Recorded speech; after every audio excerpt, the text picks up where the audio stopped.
মই সকলোকে আহ্বান জনাইছোঁ আৰক্ষীৰ হৈ যে কিছুমান দুৰ্বৃত্ত ওলাইছে। তেওঁলোক জুবিনৰ অনুৰাগী নহয়, তেওঁলোক জুবিনৰ গুণমুগ্ধ নহয়।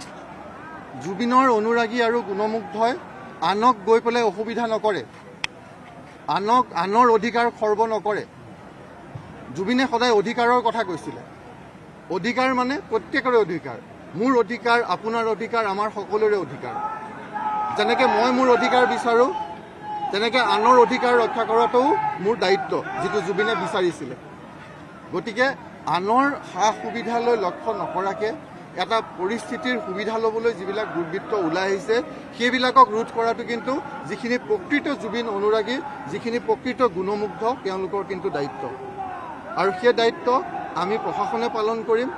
যদি আপোনালোকৰ চকুত পৰে কোনোবাই জুবিনৰ মনত পেলোৱাৰ নামত উদ্ভণ্ডালি কৰিছে, অসভ্যালি কৰিছে, আপোনালোকে পুলিচৰ যিটো নম্বৰ আছে 112, সেই নম্বৰটোত আপোনালোকে ফোন কৰি জনাওক।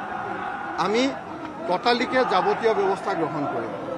কিন্তু আমি কাকো জুবিনৰ নামত আমি সমাজত উদ্ভণ্ডালি কৰিবলৈ নিদিওঁ, কাৰণ সেয়া আইন বিৰুদ্ধটো হয়েই, সেয়া জুবিনৰ আদৰ্শৰো পৰিপন্থী।